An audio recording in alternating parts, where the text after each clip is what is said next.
네, 안녕하세요. 반갑습니다. 박한쌤입니다. 자, 여러분들 주말 즐겁게 잘 즐기고 계신지요? 자, 오늘 강의 주제는 지수 3000 시대. 누구에게 물려줄 주식이냐? 자식에게 물려줄 인생 주식이라는 주제로 함께 보도록 하겠습니다. 자, 어떤 대단한 수익률 종목을 보자는 게 아닙니다. 종합주가 지수 3000 시대, 3000을 앞두고 그러면 단타 매매나 아니면 여러분들이 어떤 이슈에 의해서 따라다니는 종목이 아니라 지수 3000 갔을 때 야, 정말 은행에 넣어놓기보다 너무 잘했다. 주식하기를 은행보다 주식하기를 너무 잘했다. 이 정도, 그 정도 시간. 그래서 자식에게 물려줄 주식, 자식에게 실제 물려주자는 게 아니고요. 즉, 투자의 개념을 한번 생각해 볼 주식, 그 주식들에 대해서 오늘은 종목 중심으로 시장을 풀어보고 하는 시간을 갖도록 하겠습니다. 그래서 오늘은 강의가 좀 템포가 빨리 진행될 거예요. 종목과 함께 어떤 종목을 왜 자식한테 물려줄 마음으로 사야 되는 건지, 그러니까 급하게 생각하지 않는다는 거예요. 아셨죠? 수익률이 너무 좋기 때문에 자식한테 물려주는 게 아니라 급하게 생각하지 않았을 때 1% 은행 이자 주는 것보다 뒤에 0 하나 더 붙고 앞에 1이 아니라 3으로 30% 정도 수익을 기대해 볼 수 있는 거. 지수 3000 갔을 때. 그렇게 보겠습니다. 자, 첫 번째 종목은 한국전력입니다. 나 한국전력 알고 있는데. 뻔한 종목. 삼성전자 알고 있는데. 알고 있지만 그래도 투자하는 건 좀 다른 개념이에요. 카카오 알고 있었죠. LG화학 알고 있었죠. 삼성바이오로직스 다 알고 있었죠. 중요한 건 지금이 아니라 그때 당시에 샀냐 그 얘기죠. 자, 지수 3000 갔을 때 그때 이런 종목 여러분들이 반드시 땅을 치며 후회할 날이 옵니다. 주식하시는 분들한테는 그럴 일 없어요. 그렇지만 이 방송을 보고 계신 지금 아파트 팔아서 은행에 맡겨놓으신 분들, 예금 적금 듣는다고 하는데 갈 데 없어서 돈 갖고 계신 분들, 주식 할까 말까 하시는 분들 3000에 건너면 안 됩니다. 지금 하시되 대신 안전하게 해야 되죠. 바로 그 주식입니다. 안전한 거. 당장은 아닐지 몰라도 시간이 조금 지나면 3000 갔을 때 반드시 움직일 주식. 그걸 보겠다는 거예요. 자, 한국전력은 최근에 21,000원 전후로 주가가 왔다 갔다 하고 있습니다. 이게 주봉입니다. 주봉인데 2016년도 5월 13일에 여기 63,700원에서부터 계속 내려와서 지난 5년간 얼마까지 떨어졌느냐? 3분의 1 토막 났어요. 한 번 더 진행하겠습니다. 자, 한국전력은 보시다시피 일대 주주가 한국산업은행입니다. 33% 갖고 있죠. 2대 주주는 굉장히 특이해요. 웬만하면 이렇게 대한민국 정부라고 안 하고 무슨 산업은행 혹은 뭐 국민연금 혹은 무슨 센터 이렇게 되어 있는데 그냥 여기는 대놓고 대한민국 정부가 18%를 갖고 있습니다. 이게 무슨 얘기입니까? 있어도 되는 회사예요? 없어도 되는 회사예요? 있어도 되는, 없으면 안 되는 회사예요. 자, 그러면 한국산업은행이 갖고 있고 대한민국 정부가 갖고 있는 이 한국전력이 왜 저 박한샘은 많고 많은 종목 중에서 지수 3000 갔을 때 안정성을 고려했을 때 가장 괜찮은 주식으로 보고 있는지, 왜 첫 번째 탑픽으로 꼽았는지, 사람들은 거들떠보도 않는 주식인데 왜 그런지 함께 보도록 하겠습니다. 한국전력은요, 부채가 놀라지 마세요. 130조 원입니다. 웬만한 한 나라의 1년 예산이에요. 그런데 한국전력 혼자 일개 기업이 갖고 있는 부채가 130조 원이에요. 131조 6천억. 작년도에는 128조 원. 2018년도에는 114조 원이었습니다. 2018년도죠. 자, 그런데 지금은 131조 원입니다. 우리나라 1년 예산이 500조 원이에요. 굉장한 금액입니다. 자, 그런데 매출액은 얼마냐? 작년도에는 2019년도는 59조 원이었습니다. 59조 원. 그리고 영업이익이 마이너스 1조 2천억이었어요. 그리고 당기순이익률은 마이너스 2조 3천억 정도로 진행이 됐었습니다.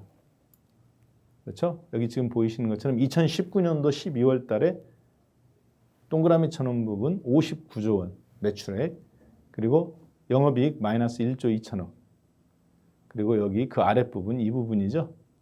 당기순이익은 마이너스 2조 3천억이었습니다. 자, 그런데 이번 연도 2020년도 현재 9월 달 상태는 어떠냐? 보시다시피 바로 이 지점, 현재까지 9월까지 3분기까지 43조 8천억의 매출입니다. 근데 여기 지금 숫자가 바뀌었죠. 마이너스 1조 2천억에서 3조 1천억으로 바뀌었어요. 어떤 숫자가 바뀌었나요? 그렇죠. 영업이익이. 쭉 따라오면 영업이익이 3조 1천억으로, 당기순이익은 1조 4천억으로 그렇게 바뀌었습니다. 따라서 한국전력은 전체적인 큰 흐름으로 봤을 때 갑자기 회사 실적이 마이너스 1조 2,700억에서 이번 연말까지는 아무리 안 돼도 4조 원에서 3조 7천억, 그러니까 마이너스 1조 2천억에서 갑자기 3조 7천억이니까 5조 원이나 사실 개선된 거예요. 몇 년 만에? 단 1년 만에. 굉장히 독특한 회사입니다. 자, 이 주식이 그래서 여러분들이 실적주로 봐야 된다든가 그거는 굉장히 오해입니다. 실적이 좋아지긴 했지만 영업이익이잖아요. 영업이익이라는 게 뭡니까? 매출액에서 회사가 전체 총 1년 동안 팔은 거에서 직원들 월급 주고 건물 임대료 내고 원재료비 내고 다 내고 남은 돈, 그것이 영업이익이에요. 그리고 나서 그 영업이익에서 남은 돈에서 뭐를 빼야 됩니까? 그렇죠. 세금 빼야죠. 세금 내고 은행에서 돈 빌렸으면 이자 내고, 그것을 우리가 뭐라고 그러냐? 당기순이익 혹은 순이익이라고 말합니다. 자, 그런데 그 영업이익이 지금 3조 원이에요. 당기순이익은 현재까지 1조 4천억, 9월 달 3분기까지니까 확정된 겁니다. 부채는 131조 원. 자, 그래서 사람들은 이 부분에 대해서 굉장한 부담감을 느낄 수 있습니다. 근데 저희가 주목해서 보는 부분은 바로 저 영업이익 개선된 부분입니다. 그것 때문에 영업이익이 좋으니까 당기순이익도 좋으니까 뭐를 할 수 있을까요? 그렇죠. 배당을 해줄 수 있어요. 주주들한테는. 2,000원짜리 주식인데 2만 원짜리 주식인데 배당 얼마 주느냐? 몇 년 전에 많이 해줄 때는 주당 2,100원 배당해 줬습니다.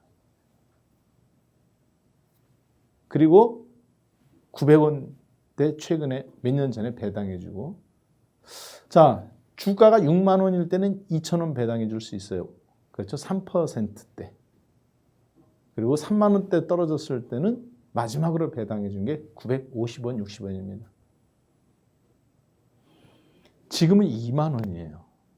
저 정도 영업이익의 당기순이익이라면 1,000원만 해주면 5%입니다. 그럼 주식은 얼마까지 움직일까요? 5%니까 22,000원? 1,000원 올라서? 아닙니다. 주식은 그 정도 해주면 보통 20% 올라갑니다. 왜? 3년간 배당을 받는다고 평균 생각을 해보기 때문에. 따라서 한국전력은 종합주가지수 현재 2600포인트가 신고점이죠. 2018년도 2월 달에 있었던 2600, 정확하게 2607포인트. 자, 이 지점에서 이게 우리나라 코스피 종합주가지수 주봉입니다. 이제 앞으로 2%만 올라가면 대한민국이 역사상 신고점이 돼요. 자, 신고점을 논할 때 사람들은 가장 어떤 것을 선호할까요? 그렇죠. 고탄력주를 선호하게 되죠. 뭐 저부터도 마찬가지입니다. 어떤 거를 포트에 편입시켰느냐? 증권주, 건설주, 조선주. 가장 거래소 시장에서 탄력적인 종목들을 일정 부분을 편입을 해서 갖고 있습니다. 왜 그러느냐? 지수가 신고점을 돌파가 나올 때는 고탄력주가 움직이게 되는 거죠. 자, 그러면 왜 이거하고는 전혀 상관없는 둔한 주식인 한국전력을 보느냐? 안전한 자산. 그러니까 주식을 하시는 분들은 지금 이걸 하는 거예요. 그렇지만 제가 지금 드리는 말씀은 주식을 할까 말까 고민하는 분들 있죠. 은행에 저 돈이 있는데 할까 말까. 아파트 파는 거 갖고 있는데 할까 말까. 그분들은 딱 잘못하면 잘못된 선택을 합니다. 그분들의 성향이 안전한 걸 좋아해요. 그래서 묻고 투자하고 사방에서 괜찮다고 해야 투자하는 거지. 야, 그건 안 돼, 위험해.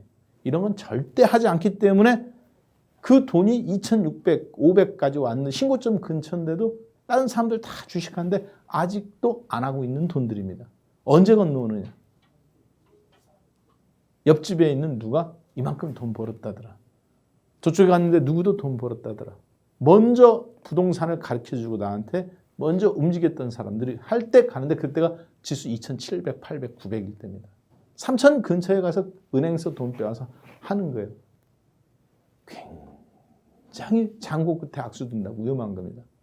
따라서 지금 제가 말씀드리는 거는 일반적으로 여러분들이 주식 투자하시는 그런 범위에 계신 분들한테 하는 게 아닙니다. 정말 은행에 있는 돈, 아파트 파는 돈, 노후 대비, 그리고 딸내미 시집 보내야 되는 돈, 까먹으면 안 되는 돈, 리스크를 극도로 싫어하는 돈, 덜 먹더라도 안전한 거. 나는 기다릴 수 있어. 당장 이번 달 안 벌어도 괜찮아. 진짜 좋은 주식. 20%, 30%면 대만족하는 거. 그분들을 위한 거예요. 그동안 제가 추구했던 여러분들한테 제시했던 방식, 이슈라든가 주도주하고는 약간 다른 영역이죠. 왜 그러냐면 누누이 말씀드렸습니다만 종합주가 지수가 이제 조만간에 2600 신고점 나오고 3000을 향해서 갑니다. 한 번도 안 가본 길이에요. 2600 이상부터는. 그런데 대한민국은 지금 뭐가 금지되어 있습니까? 그렇죠. 공매도가 금지되어 있어요. 공매도가 금지되어 있다는 얘기는 무슨 얘기냐? 앞으로 올라가는데 오히려 지수가 2600에서 2700, 800, 900 가는 길에 저항 세력이 있어요, 없어요? 하나도 없다는 얘기입니다. 현금 갖고 주식을 팔아서 현금을 확보하는 수익 실현 물량 말고는 대놓고 공매도를 때릴 수 있는 사람은 누구냐? 정부에서 허락한 기관들입니다. 근데 그것도 제한되어 있어요. 옛날처럼 무척대고 막 때리는 게 아닙니다. 자율제로. 어쩔 수 없이 우리 회사는 고객들의 재산을 보호하기 위해서 보험회사인데 어쩔 수 없이 어떤 상품을 만들었는데 그게 공매도를 때려야 되는 경우 그때만 정부가 허락해 준 게 있습니다. 미리 사전에 보면. 사전 신고제가 해야 돼요. 공매도를. 기관들은 때리긴 때리는데 단기 매매를 위해서 때리는 게 아니라 이러이러한 상품을 갖고 있으니 나는 공매도를 때려야 된다. ETF 인버스 갖고 있으니까 때려야 된다. 혹은 ELW라든가 이런 거 갖고 있으니까 만기가 도래하니까 어쩔 수 없이 공매도를 이만큼 해야 된다. 신고제입니다. 어떻게 보면 반허가제죠. 따라서 실질적인 공매도 세력은 없어요. 반면에 신고점을 향해서 가는 길에 그동안 옛날에 1년 전에 때렸던 공매도 6개월 전에 때렸던 공매도, 코로나 때 1,500대 때렸던 공매도, 2,000포인트 올라와서 때렸던 공매도, 얼마 전에 미국 트럼프 대통령 코로나 걸리고 바이든하고 싸울 때 시장 불안감 때문에 때렸던 공매도, 이런 자금들이 있죠. 어떻게 할 겁니까? 평균 기준인 2,600포인트 신고점은 그 모든 평균이에요. 그 모든 것들이 전부 다 뭐라는 거예요? 계좌가 마이너스라는 겁니다. 방법은 하나죠. 재매수해서 주식을 경매도 때렸던 걸 재매수한 거랑 선물을 재매수해서 매도 쳤던 걸 매수해서 바꿔놓는 것밖에 없습니다. 그걸 뭐라 그럽니까? 우리는 손절이라고 말합니다. 올라가는데. 자, 따라서 전체적으로 2600까지는 여러분들이 아시겠습니다만 암벽 등반하고 지수가 올라온 겁니다. 2600 돌파하고 나면서부터는 지지선이 형성되면 어떻게 되느냐? 나스닥 지수 7,000에서 12,000 올라올 때 어떻게 올라왔습니까? 달리기죠. 굉장히 빠른 속도로 달려가는 겁니다. 자, 따라서 그걸 뭐라 그럽니까? 우리가 매물 진공이라고 그러죠. 우리 위에 매물이 없는 거예요. 자, 지금 제가 잘 들으셔야 되는 게, 예전에는 시장을 먼저 보고 종목을 그 가운데 이러니까 이렇게 나올 거다 이러는데 지금 다르죠. 종목 먼저 제시하고 3,000포인트에 대한 준비로 왜 이 종목을 준비했는지, 그리고 시장을 먼저 보고 왜 그런 현상이 일어났는지, 그러니까 종목을 중심으로 지금 풀어가는 거예요. 한국전력은 뭡니까? 종합주가지수 3,000에 대한 부분을 놓고 풀어가는데, 한국전력의 핵심 포인트 마이너스 1조 2천억에서 작년까지 영업이익이 갑자기 플러스 3조 8천억 혹은 플러스 4조 원 이상으로 바뀌게 돼서 저점 대비 1년 만에 5조 원이 개선되는 현상. 이게 왜 그러느냐. 그리고 왜 2,600 건너가면서부터 이런 종목, 한국전력 같은 종목도 벌떡벌떡 일어나가면서 달려갈 수 있느냐 하는 걸 근거를 보게 되는 건데, 바로 그 부분은 환율 때문에 그렇습니다. 지수가 올라가니까 당연히 올라가는 것도 있습니다만 환율 때문에 그래요. 즉 영업이익을 잘해서 전기료를 개인들한테 올려받아서, 혹은 시장에서 누수되었던 어떤 걸 효율성을 계산해서 빅데이터를 이용해서, 그래서 비용 절감해서 한국전력이 갑자기 영업이익이 5조 원이 좋아지는 게 아니고요. 자세히 들여다보면 환율 때문에 그렇습니다. 환율 때문에. 자, 그리고 환율 이번 연도에 1,300원 근처에서, 코로나 때 종합주가지수 1,500일 때 환율이 1,300원이었어요. 그리고 지금 종합 2,500포인트일 때는 환율은 1,114원 전후에서 왔다 갔다 하고 있습니다. 환율 주봉입니다. 연초, 작년 초, 그리고 재작년 초 평균 1,200원에서 움직였습니다. 지난 5년간. 우리나라 수출의 기준이죠. 1,250원, 1,200원. 환율에 포커스가 다 맞춰져 있어요. 자, 그런데 지금 1,114원 전후입니다. 이게 바로 환율의 급락. 저는 한국전력 마이너스 1조 2천억이었던 영업이익이 플러스 3조 8천억에서 4조 원으로 5조 원을 플러스 만드는 효과가 여기에 있었다고 보는 겁니다. 자, 왜 그런지, 그리고 지수가 움직일 때 한국전력 같은 종목이 왜 안전하게 하면서 수익률을 만만치 않게 20%에서 30% 이상 기대해 볼 수 있는지 한 번 더 정밀하게 살펴보도록 하겠습니다. 예를 들어서 한국전력 같은 경우 전기를 뭐로 만듭니까? 그렇죠. 석유, 그리고 석탄, 화석연료를 태워서 만들죠. 다음 달에 전기를 쓰려면 석탄을 3,000톤을 떼고 석유를 1만 리터를 소비해야 된다. 그러면 다음 달이니까 이번 달에 계약할까요? 아닙니다. 뭘로 계약합니까? 그렇죠. 적어도 1년 후 혹은 3년, 5년 뒤에 그 쓸 만큼을 이번 연도 기준으로 계약하죠. 그걸 뭐라고 그럽니까? 미래에 있을 것을 미리 계약하는 거, 그걸 선물이라고 그럽니다. 그래서 국제 원유 가격 이라고 말하면 현재 시장에서 거래되는 걸 말하지 않죠. 현재 국제 선물 시장에서 텍사스산 중진류가 얼마 거래되느냐, 북해산 브렌트가 얼마에 거래되느냐, 중동산 두바이유가 싱가포르 선물 시장에서 얼마에 거래되느냐, 그걸로 가격을 책정하는 거죠. 심지어 천연가스 같은 경우 30년치를 미리 계약을 했습니다. 대한민국은. 자, 국제유가 3, 4년 전 지금은 40달러죠. 몇 달러였을까요? 석탄이랑. 그렇죠. 100달러, 60달러, 50달러. 거의 일있죠. 만약에 10조 원의 국제 유가가 필요했다. 2020년도에. 지금은 10조 원입니다. 내년도에는 그러면 국제 유가 60달러 기준에 10조 원이었다면 40달러인 내년도에는 현재 가격으로 내년도 거를 계약 10조 원어치 계약한다면 얼마겠습니까? 그렇죠. 6조 5천억만 지불하면 돼요. 국제 유가가 제자리를 하면. 왜? 기름값이 떨어졌잖아요. 앉은 자리에서 얼마 절약했습니까? 네, 3조 5천억 절약했네요. 매출액은 전기값은 그대로잖아요. 오히려 국민들 깎아줬죠. 근데 높은 영업이익을 낸 게 산업이 좋아서? 아닙니다. 비용 절감인데 숙은 마른 짜듯 난 게 아니라 유가가 떨어져서 그렇죠. 만약에 국제유가가 급등 나온다면 당장 내년도에 그럼 실적이 꼬꾸라질까요? 아니죠. 왜? 내년도 쓸 건 지금 이번 연도에 계약해 놓는 겁니다. 1년 뒤거나 6개월 뒤거 최소한. 자, 그리고 원달러 환율도 앞으로 대단한 한몫을 하게 됩니다. 언제? 이제 내년도에. 왜 그러느냐? 국제 유가가 똑같은 40달러라고 봐요. 자, 그런데 환율이 1,200원이었던 작년도 혹은 6개월 전, 9개월 전은 환율이 곱하기 1,200원이면 1조 2천억 원어치를 사면은 얼마 되겠습니까? 1조 2천억 원치를 샀다.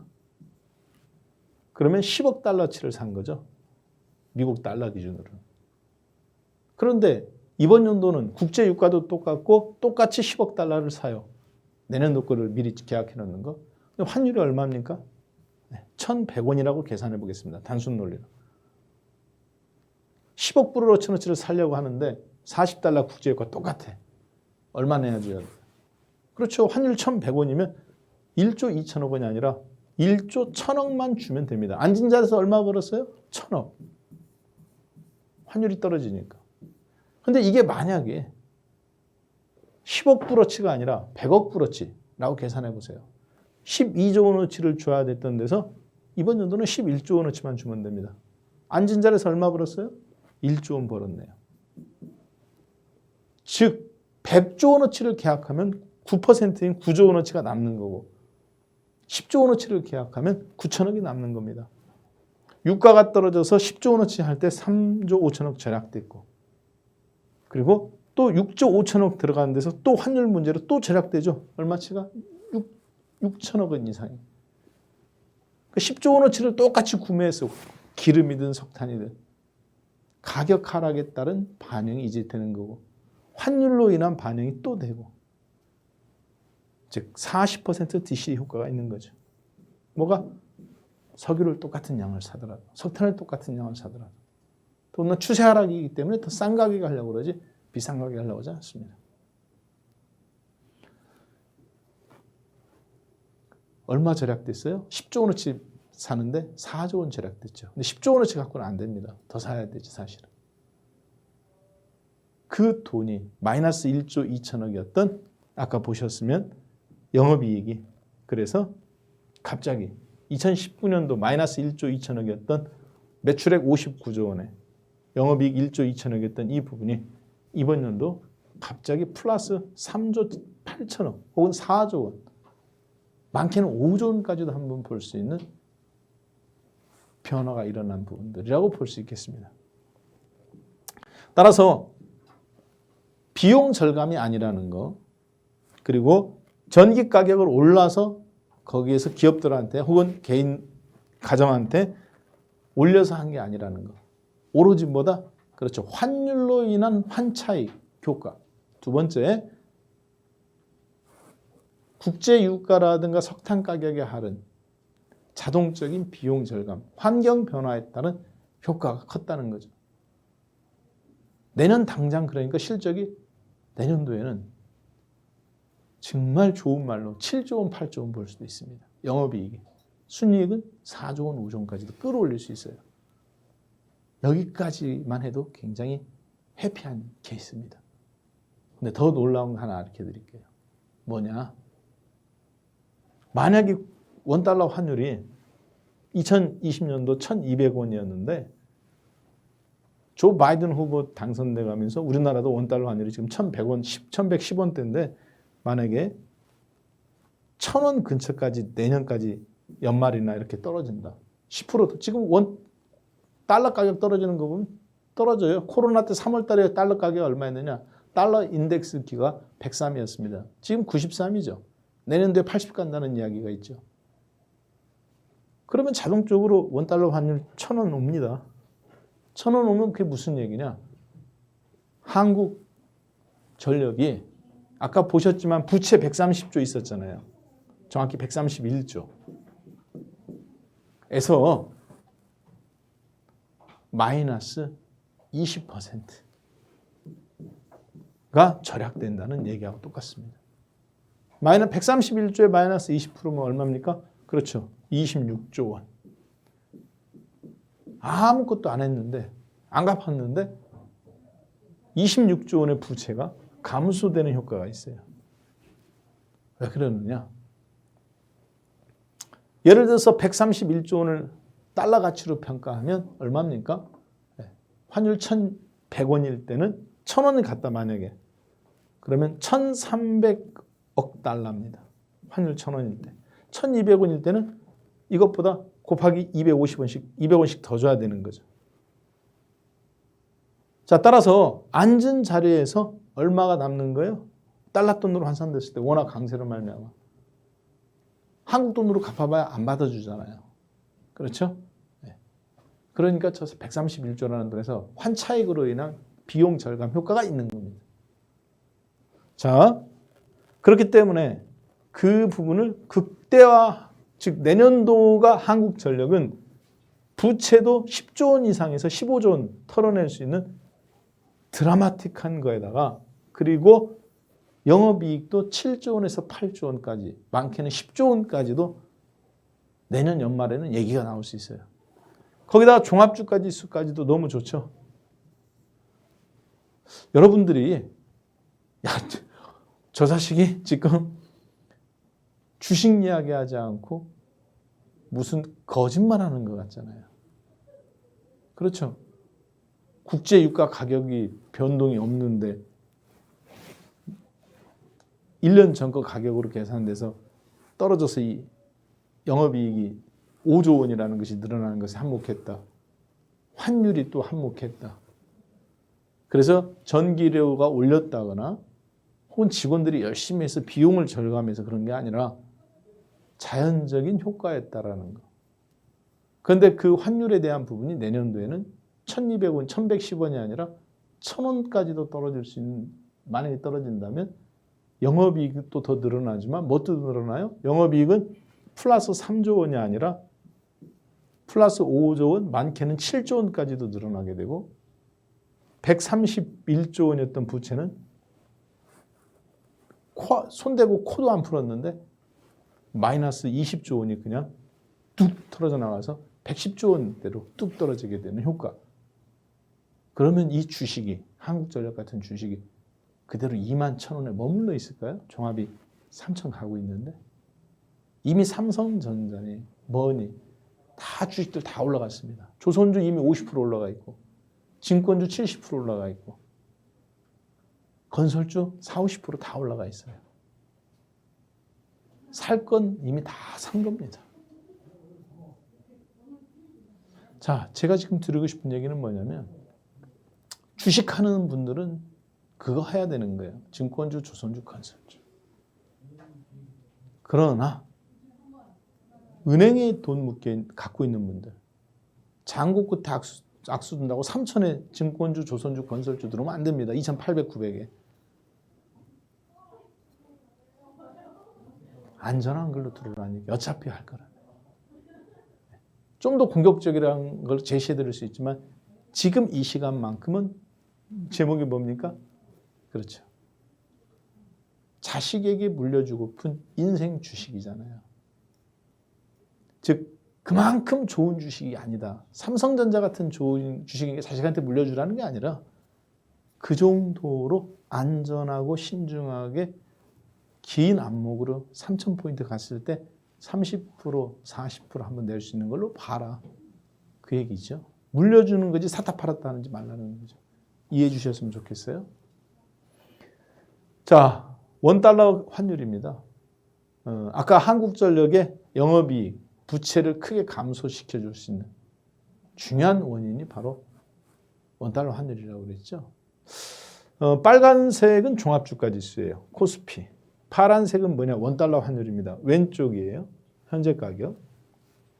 재미난 거는 파란색이 추세적으로 하락하든 혹은 단기적으로 들락날락거리든 빨간색 종합주가지수는 정확히 반대 방향으로 움직입니다. 즉 대한민국은 주식인 코스피 빨강색이 원달러 환율이 표시된 파란색에 어떻게 된다?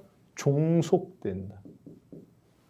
주식을 움직이는 진정한 힘은 대한민국은 파란색인 얘가 주고 주식은 부다라고 볼 수 있습니다.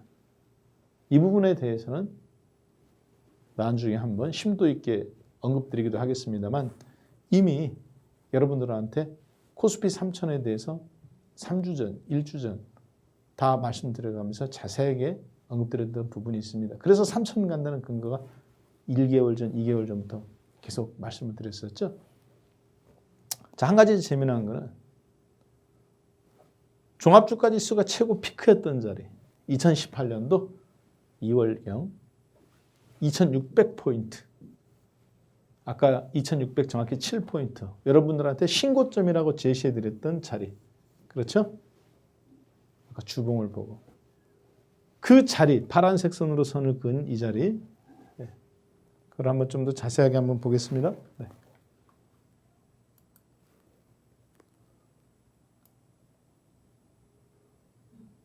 2600포인트였던 이 자리죠. 그 자리를 그렇게 파란색 선을 딱 그어서 내려왔더니 어디입니까? 막대 그래프를 따라 이 참 선을 쭉 따라 내려왔더니 정확하게 파란 거. 원달러 환율은 얼마예요? 네. 종합주가지수 최고 피크했던 자리에서 여기도 먼저 바닥 찍었죠.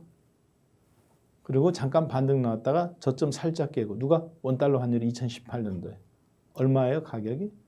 옆으로 쪼로로 한번 가보겠습니다. 네. 1,050원, 60원 자리입니다.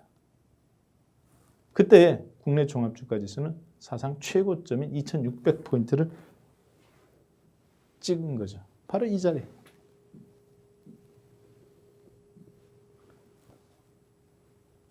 자, 그런데 지금 우리나라 종합주가지수가 원달러 환율이 얼마에 와 있습니까? 옆으로 쭉 가봤더니 거의 1150원짜리에서 50원 정도 부족한 거의 위치에 이 자리 얘는 1050원이고 5, 60원 지금은 1110원대 전후입니다. 이 갭은 몇 퍼센트 차이입니까? 겨우 60원. 근데 이미 종합주가지수는 2% 차이밖에 안 나죠. 환율은 6% 정도 남아있는데 아래로. 약간의 갭 차이는 있어요. 지수가 뒤늦게 지금 작용하고 있는 거죠. 얼마 전까지는 작용 안 했었습니다. 깨졌었는데도 불구하고. 자, 그게 무슨 얘기냐? 이제 급해진다는 얘기예요. 너도 나도 다 환율을 보고 주식을 주워 담기 시작한다는 겁니다. 그랬을 때 왜 그럼 저런 가속화 현상? 한국전력을 보지만 실질적으로 여러분들 계좌가 늘어나는 거. 국내 종합주가지수가 3000포인트를 갈 수 있는 강력한 힘, 환율에서 나오는데 그때 진짜 큰 돈을 버는 세력은 누구냐? 바로 외국인들입니다. 자, 지금 한국전력을 사야 되는 이유를 설명해 가면서 종목을 통해서 시장을 보는 거죠. 외국인들은 현재 대한민국에서 2020년 11월 19일 어제 기준으로 코스피 기준으로 시가총액 1679조 원입니다. 대한민국 시가총액이 어제 기준으로 오늘 0.2% 움직였으니까 실질적으로 1680조 원 살짝 넘겼겠네요. 그렇죠? 자, 외국인들 580조 원 갖고 있습니다. 34.58%. 대형 종목은 그중에서 1380조 원인데 외국인은 550조. 비중이 39.82. 거의 40% 갖고 있어요. 대한민국 전체의 35%. 대형 종목의 40%에서 0.018% 부족하네요. 실질적인 40%라고 봐야 되겠죠. 39.8이니까. 자, 그러면 종합주가지수가 만약에 지금 2,500포인트인데 2,550인데 3,000 간다고 계산해 보겠습니다. 50포인트 잘라내고 그러면 몇 퍼센트 올라간 거예요? 20%. 3,000 가면. 그렇죠? 20%가 올라가면 3,000을 살짝 돌파 나오죠. 시가총액 1,680조 원이죠. 1,700조 원이라고 보겠습니다. 곱하기 20 하면 1.2 하면 얼마입니까? 17조 원에 2배니까 340조 원이네요. 그렇죠? 그러면 얼마예요? 시가총액이? 2040조 원이 되겠네요. 2040. 종합주가지수 3,000에 대한민국 시가총액은 2040. 2040조 원이 되겠죠. 2000조 전후가 될 겁니다. 자, 여기서 우리는 재미난 것을 하나 발견해 볼 수 있습니다. 그럼 외국인의 시가총액은 얼마가 될까요? 580조 원인데 대략적으로 120조 원 정도 늘어나 700조 원이 되어 있을 겁니다. 2200포인트 전후에서 500조 원이었어요. 맨 처음에 제가 이걸 갖고 여러분들한테 제시해 드렸을 때 그때 500조 원이었습니다. 그 사이에 얼마 늘어났느냐? 80조 원 늘어났어요. 그러니까 외국인들이 지난 한 달간 대한민국에서 5조 3천억에서 5천억 정도 샀습니다. 종합주가지수가 12% 올라왔어요. 5조 원 곱하기 20% 수익 났다고 해도 1조 원밖에 매매 차익은 수익이 안 되죠. 진짜 큰 돈은 그럼 80조 원 어디서 버는 거예요? 깔고 앉아 있던 거에서 버는 거죠.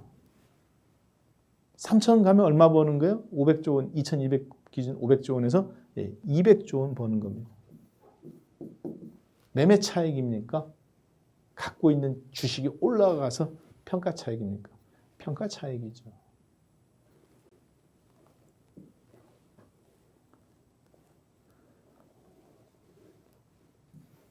(3,000) 갔을 때 외국인들의 3,000p 갔을 때 외국인들의 평가 금액 700조 원에서 약간 왔다 갔다 할 겁니다. 2200일 때 500조 원이었어요. 그때 똑같은 제시해 드렸습니다. 200조 원 수익 난다. 그런데 환율은 1250원에서 1000원대를 향해서 가고 있잖아요. 3000 되면 거의 1050원 정도 갔을 겁니다. 아마 1050원에서 1030원. 자, 그랬을 때 국내 종합주가지수 기준으로 3000포인트 갔을 때 환율이 1250원에서 평균 지난 3년에서 1050원이나 1030원 가 있으면 환율은 20% 떨어진 겁니다. 700조 원을 한국 돈으로 갖고 있어봐야 무슨 의미입니까? 미국 골드만삭스 본사에서 야 100억 달러만 보내줘. 야 10억 달러만 보내줘. 달러로 달라고 하지 한국 돈으로 달라고 안 하죠.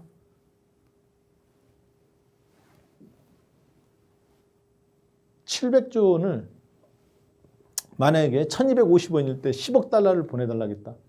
한국 돈으로 그럼 얼마 바꿔야 돼요? 1조 2,500억을 바꿔야 10억 달러를 보내줄 수 있습니다. 환율 1,000원일 때 10억 달러만 보내줘. 그럼 얼마 바꿔야 돼요? 그렇죠. 1조만 바꿔주면 돼요. 삼성전자를 무슨 얘기냐? 삼성전자가 똑같이 6만 원이라고 가정해 본다면 이때는 1조 2,500억 원어치의 삼성전자를 팔았어야 돼요. 미국에 10억 달러를 보내주기 위해서 미국 본사에서 요청했을 때 지금은 얼마만 팔면 돼요? 삼성전자를 1조 원어치만 팔면 됩니다.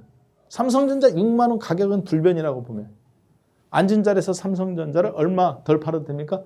2,500억 원어치를 덜 팔아도 돼요. 야, 종합주가 지수가 올라와도 덜 파네. 왜? 환율이 아까 보셨지만 종합이 올라온다는 얘기는 환율이 꽤 아래로 내려간다는 거잖아요. 대한민국은 항상 그렇게 비대칭입니다. 주식이 올라올수록 덜 팔아요. 그 얘기는 무슨 얘기냐? 3,700억 조 원이었던 돈이 환율 1,250원일 때 달러 돈으로 바꿀 수 있는 거하고 환율 1,000원일 때 달러 돈으로 바꿀 수 있는 거에서 달러 돈으로 바꿨을 때 평가 차이가 얼마 남느냐? 150조 원이 남는다는 겁니다. 거꾸로 얘기하면. 자, 이 부분은 여러분들이 잠깐 이해를 못 하실 수도 있지만 환차익, 환평가 이익이라는 부분을 어차피 달러 돈으로 바꿔야 되는 거지 원화로 갖고 와서 의미 없습니다. 700조 원을 1250원일 때 달러 돈으로 바꿨을 때 6천억 달러 정도밖에 안 된다는 얘기죠. 제 얘기는. 반대로 똑같은 종합주가지수 3,000 갔는데 환율이 1,000원으로 되면 얼마 달러 돈으로 바꾸면 얼마 돼요? 그렇죠. 7천억 달러가 되는 겁니다. 앉은 자리에서 단순 논리로 봐도 1,000억 달러가 벌어졌잖아요. 사실 1,500억 달러가 벌어지는 거예요. 실질적으로 계산해 보면 즉 환율 100 환차익 150조 원 수익 난다 그 얘기입니다. 이해되셨죠? 그래서 외상 수익은 얼마냐? 외국인들의 예상 수익은 주식에서 평가 차익으로 3,000포인트가 갔을 때 200조 원. 그리고 주가가 올라가면 환율은 당연히 내려오게 되죠. 환율 1,050원에서 1,030원, 평균 1,000원까지 내려온다고 봤을 때 환차익에서 20%, 150조 원. 대한민국에서 종합주가지수 3,000에 원달러 환율 1,050원에서 1,030원 예상하고 1,000원 근처로 계산했을 때는 350조 원의 평가 차익을 거둬들일 수 있어요. 어디서? 한국에서. 꽃놀이패죠. 엄청난 꽃놀이패를 들고 있는 겁니다. 근데 그것이 이미 80조 원은 달성됐어요. 2,600에서 2,700 가면 120조 원이 달성됩니다. 겨우 5조 5천억 샀어요. 자, 한국전력 26,000원, 7,000원, 3만 원까지도 볼 수 있는 중요한 이유입니다. 두 번째 종목 롯데지주입니다. 롯데지주는 여러분들 잘 아시다시피 롯데그룹의 최상위에 있어요. 한국에 있는 데서. 13만 원이었던 2016년도 5월달 13만 원이었던 롯데지주가 이 주봉입니다. 최근에 34,000원까지 오늘 34,300원 장중에 왔다 갔다 했습니다. 4분의 1 토막 난 거죠. 코로나 때 2만 원. 그리고 지금 올라왔다가 잠깐 멈춰있다 이런 형국이에요. 롯데지주는 일본 롯데지주 자사주가 32%, 신동빈 회장님이 13%, 롯데호텔이 11%, 그리고 롯데알루미늄 5%, 뭐 기타 이런 식으로 갖고 있습니다. 롯데지주를 이해하기 위해서는 롯데그룹 전체를 볼 수 있는 눈이 있어야 돼요. 독특한 지배구조를 갖고 있습니다. 어떤 거냐면 롯데지주가 전체를 다 지배합니다. 상장되어 있는 롯데케미칼 23%, 그리고 롯데정보통신 65%, 그리고 롯데쇼핑 40%, 롯데제과 48%, 롯데칠성 26%, 롯데푸드 23%를 지배합니다. 롯데지주가 지배를 하고 그리고 나서 롯데쇼핑이 다시 롯데하이마트 65%, 그리고 롯데리츠라는 부동산 관리 50%를 지배합니다. 그리고 롯데케미칼은 롯데정밀화학, 삼성정밀화학을 물려받은 거죠. 지배하고. 결국은 머리가 누굽니까? 롯데지주죠. 그리고 음식료, 칠성인이 다 지배하고 있고 쇼핑, 유통업이 하이마트하고 롯데 리츠라는 부동산, 백화점 임대주고 수수료 받아서 다시 주주들한테 90%를 배당해 주는 게 리츠죠. 이것만 보면 롯데 지주가 꼭대기에 있는 것 같습니다. 그러나 롯데 지주의 최대 주주는 신동빈 회장 및 특수관계가 20%지만 실질적인 롯데 지주를 지배하고 있는 것은 롯데 호텔입니다. 일본 회사죠. 즉 여기까지가 한국이고 여기서부터는 일본인데 이 롯데 호텔 지주는 또 누가 갖고 있느냐? 여기는 안 나타나 있습니다만 광윤사라고 있어요. 윤봉길 의사가 폭탄을 던졌는데 당시에 육군 참모총장, 만주 전쟁에서 승리하고 중국을 거의 점령했던 전쟁 영웅들이죠. 그 앉아있던 사람들 중에서 다리를 잃어버리고 폭탄 맞아갖고 한 사람들이 있습니다. 일본 극우 세력 중에 엘리트 중에 엘리트고 한국으로 따지자면 진짜 조국을 위해서 헌신한 사람들이라고 볼 수 있겠죠. 그 사람들이 세운 게 광윤사입니다. 그 광윤사가 롯데 호텔을 지배하고 있고 일본 롯데홀딩스를 통해서 그리고 롯데 호텔은 롯데 지주를 지배하고 있어요.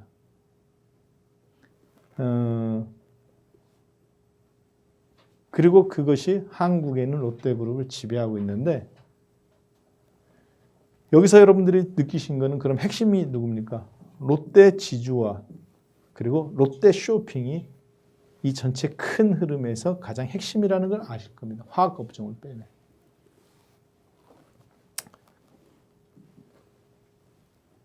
자, 그런데 롯데 지주는